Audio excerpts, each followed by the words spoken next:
Bueno, vamos a hablar de tagma torácico en los insectos. El tagma torácico es aquel tagma que se encuentra entre la cabeza y el abdomen.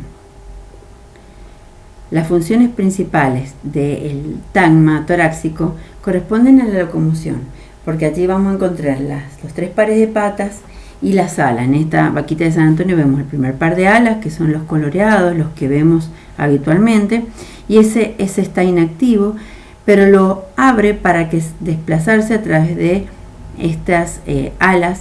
Segundo par, que es el par membranoso, que es el que le va a permitir el vuelo.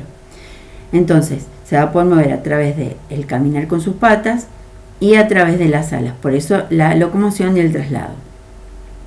Y también en este tagma van a encontrarse los espiráculos de la respiración, que ya van a ver que son pequeños agujeritos que van a conectar el medio con el sistema respiratorio. Este tagma es muy resistente y es muy elástico. Es muy elástico porque tiene una proteína que se llama resilina, que le va a permitir al individuo darle fuerza pero elasticidad. Y es muy resistente a todas las estructuras del ambiente y al mismo movimiento, porque toda la musculatura correspondiente a la locomoción va a estar mucho más intensificada en este tagma. Este tagma torácico va a estar formado, decimos que está entre la cabeza y el abdomen, y va a estar formado por tres arcadas: la arcada dorsal, la arcada ventral y la correspondiente a los flancos pleurales que están a ambos lados. Eso con respecto a su división longitudinal. Y a su división transversal podemos hablar de que tiene tres sectores: el protórax, el mesotórax y el metatórax. Si nosotros unimos la división longitudinal con la transversal, vamos a tener que este tagma se va a dividir en pronoto, mesonoto y metanoto, propleura, mesopleura y metapleura, y proexterno, mesoexterno y metaexterno.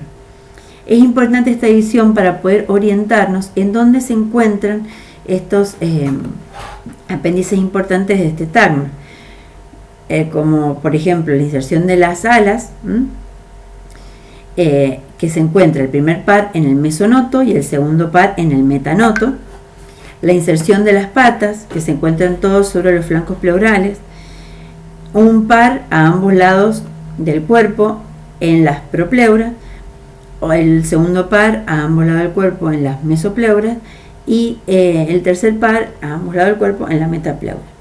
Y en la mesopleura y metapleura en los estados adultos ya aparecen estos espiráculos de la respiración o estigmas respiratorios. Bien, entonces, como decíamos, lo más importante acá son los espiráculos de la respiración, los dos pares de alas y tres pares de patas. Vamos a hablar de las patas primero. Las patas, como decíamos, son estructuras que están articuladas, por eso corresponde a los artrópodos. Existen lo que llamamos patas verdaderas y patas falsas. Las patas verdaderas se encuentran, como veíamos en esta imagen, en los tres pares de patas se encuentran todas sostenidas del tórax. Y en los adultos todos poseen estos tres pares de patas. Siempre en los insectos hay excepciones, ya lo vamos a ver durante el cursado.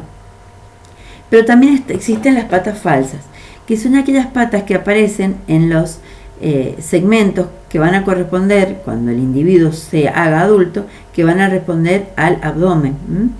En este caso tenemos a Alobesia botrana en estado adulto, que tiene los tres pares de patas. Acá vemos un par, otro par y otro par. Esas corresponden a las patas verdaderas.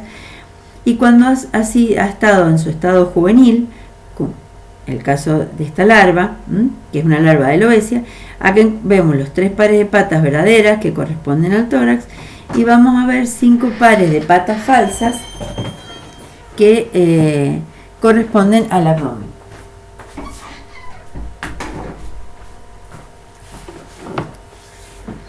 Estas patas falsas, en el caso de los de los lepidópteros, es decir, de las mariposas, van a tener algunas estructuras particulares que vamos a llamar crochets, que le van a permitir la adhesión a los sustratos donde se movilice, en algunas especies, por supuesto. Bien, ¿cómo está formada una pata?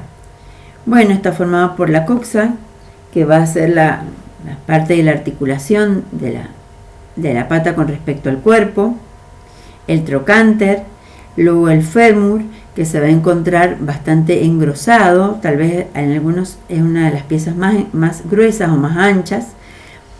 Luego la tibia, que en el caso de este individuo, que es un mántido, como su régimen es insectívoro, entonces necesita una tibia fuerte, de hecho tiene espinas que le van a permitir agarrar y fuertemente a el insecto o arácnido del cual se alimente. Luego vienen los artejos tarsales y luego viene una uña. También esa uña puede ir acompañada, fíjense acá tenemos las uñas, pueden ir acompañadas de unas almohadillas que tienen la función de adhesión,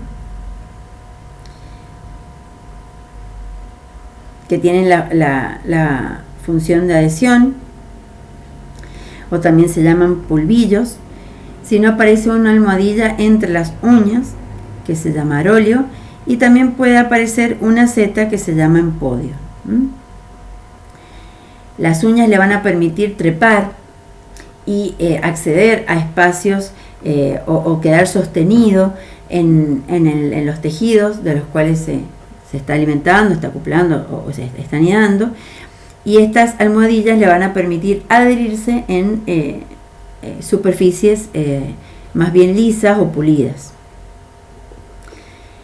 Dependiendo de la forma que tengan estas patas, que son estructuras huecas, que tienen adentro tejido de tipo muscular y tejido nervioso, de la forma que tengan estas piezas o estos artejos, vamos a obtener distintos tipos de patas. Y estas patas tienen que ver con la etología del individuo, con la forma en que se alimenta, con el lugar donde camina, por cómo se mueve. Fíjense, acá tenemos el caso de las patas caminadoras, en donde estas estructuras son muy parecidas en grosor. Es el típico caso de las chinches. Fíjense que el fémur y la tibia no presentan tanta diferencia de grosor entre ellas, tampoco tienen espinas. El típico caso de las hormigas, de las mariposas o de las polillas, de las moscas. Pero ¿qué diferencia hay con esta? Fíjense, en el caso de la pata saltadora, tiene un fémur muy desarrollado, porque la musculatura dentro del fémur debe ser importante para que pueda realizar sus saltos. Esta pata saltadora la tienen en el tercer par de patas. Primero y segundo tienen características de pata caminadora. Fíjense en el caso de la pata cavadora. Este es un individuo llamado grillotopo. Es muy particular porque tiene una patita saltadora en su último par. En el par del medio es una patita caminadora, y en el primer par vamos a tener una pata cavadora. Fíjense cómo tiene como uñas muy endurecidas y oscurecidas, que le y muy engrosado el fémur y la tibia, que le van a permitir tener una musculatura más intensa, y le van a permitir al individuo poder cavar y meterse debajo de la tierra.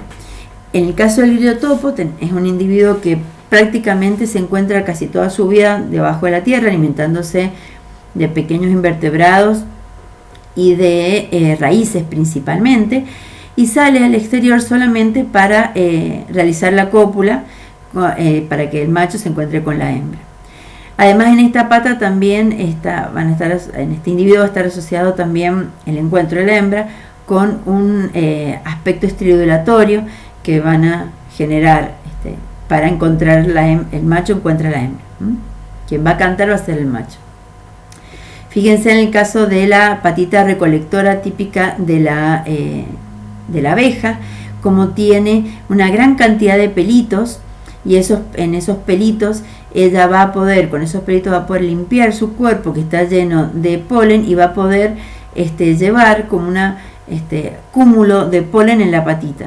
Y esto es debido a la gran cantidad de pelos que va encontrando en su cuerpo, pero principalmente en las patas. Fíjense la raptora, como en el caso de los mántidos. Este mántio está alimentando de una tucura o una langosta. Como el fémur y la tibia tienen un ancho importante, y también tiene gran cantidad de espinas que le van a permitir retener y sostener al individuo del cual se está alimentando. También tenemos las patas nadadoras. En general estas patas son delgadas, pero tienen una gran cantidad de setas que le van a permitir al individuo ampliar la superficie de contacto con el agua, y de esa manera que actúen como una forma de remos. Estas estructuras son más bien delgadas para que pueda ser cómodo para nadar, pero con estos pelos aumenta la superficie y de esa manera puede nadar. Pasamos a las alas. Fíjense, las alas se van a encontrar en como dos pares de alas. Acá yo coloqué Coleas lesbia, que es la isocala alfalfa. En este caso, las alas de los lepidópteros están recubiertas con escamas, y estas escamas pueden tener colores, y de ahí la coloración de las mariposas. Y esta coloración, bueno, nos va a permitir diferenciar macho de hembra. En el caso de Coleas lesbia, como un carácter sexual secundario. Bien, con respecto a la inserción de las alas, se van a encontrar en el primer par en el mesonoto y el segundo par en el metanoto. Las alas son una extensión de una invaginación del tegumento. Las alas se van a encontrar en los individuos muy apretaditos contra su cuerpo, ya lo van a ver en metamorfosis. Y una vez que el individuo adquiere su estado de imagen, porque puede adquirir la adultez, pero se llama imagen cuando tiene alas, cuando adquiere su estado de imagen, empieza a desplegar las alas.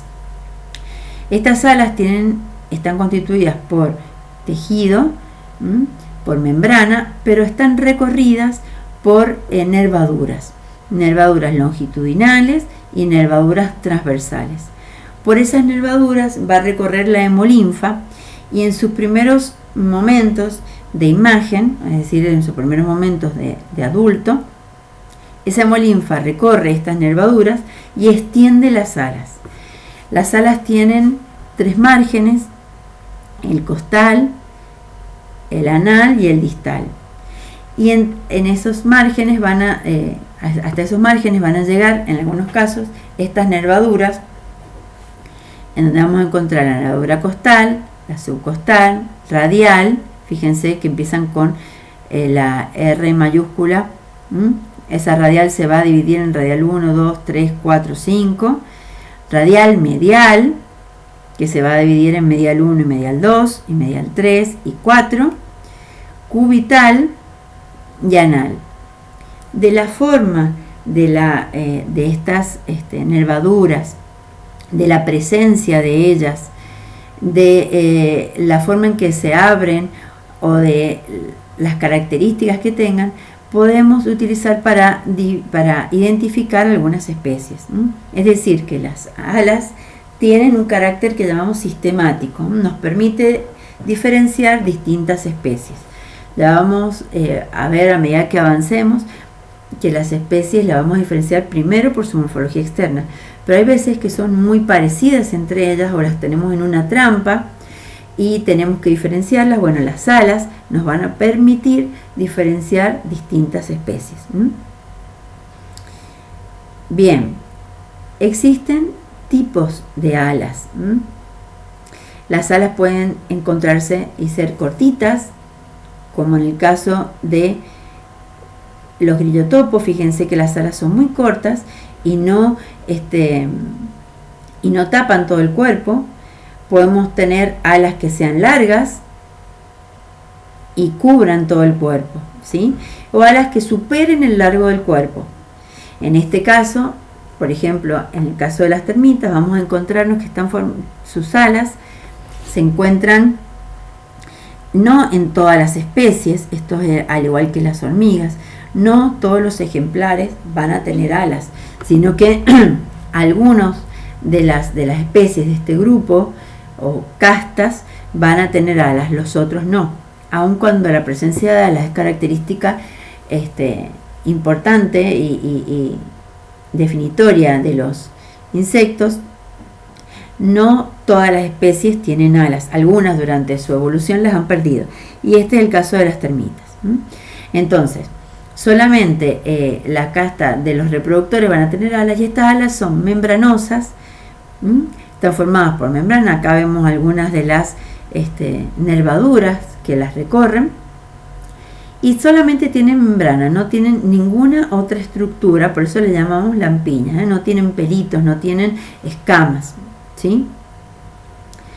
A diferencia de las mariposas, que efectivamente sí tienen sus alas todas recubiertas de escamas, y como decíamos, estas escamas tienen color y le van a dar esa característica tan particular a las mariposas.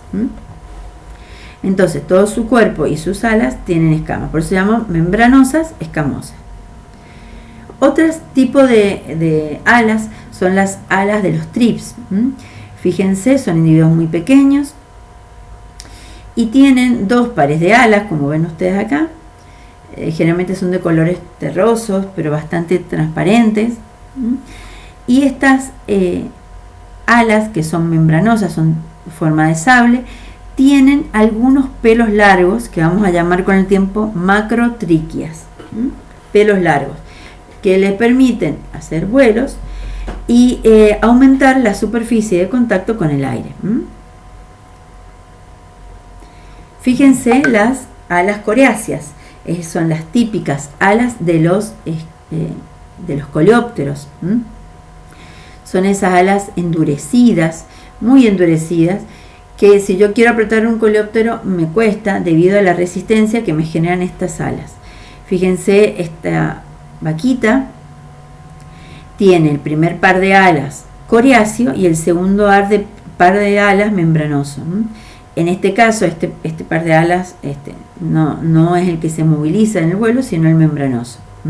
Pero actúa como si fuera un estuche, ¿sí? Si yo quiero matar a una cucaracha y la piso, voy a encontrar que hace ruido, pero no tanto como si fuera un coleóptero. Y eso es porque sus alas, su primer par de alas, es de tipo semicoriácea. Es duro, pero no tan duro como el anterior, y por eso se le llama tegmen. Este también es el caso de las tucuras, que tienen las alas tipo tegmen, y en esta tucura podemos ver también cómo se muestran las nervaduras. ¿Sí? Entonces, cómo se destacan las nervaduras tanto en el primer par como en el segundo par. Algunas tienen una parte más dura o coriácea y una parte membranosa en su primer par, y es el caso típico de las chinches. Con respecto al primer par, entonces decimos hemiélitro porque es una ala combinada, y el segundo par corresponde a un ala membranosa. Lo que yo estoy viendo en la parte dorsal del individuo es el hemiélitro, ¿sí? Y esto es un connexilium que no está tapado por las alas van hasta este espacio, este espacio oscurito, ¿sí? Ahí se ve como también otra chinche, así como triatoma, pertenece al mismo grupo. También se ve el primer par hemiélitro y el segundo par membranoso. Luego tenemos algunas que están modificadas, es decir, si yo veo una mosca, pareciera que tiene solo un par de alas, y no correspondería a un insecto, pero en realidad tiene su primer par de alas, tal cual como las anteriores, y el segundo par de alas modificado, y le llamamos balancing o alters, y le permite el balanceo durante el vuelo. La última modificación que vemos corresponde al ungis que se presenta en las cochinillas, por eso también nos parece que tiene solo un par de alas, y no, el otro par de alas existe, pero está modificado, le llamamos ungis. Y hasta aquí llega la clase de tagma torácico de los insectos.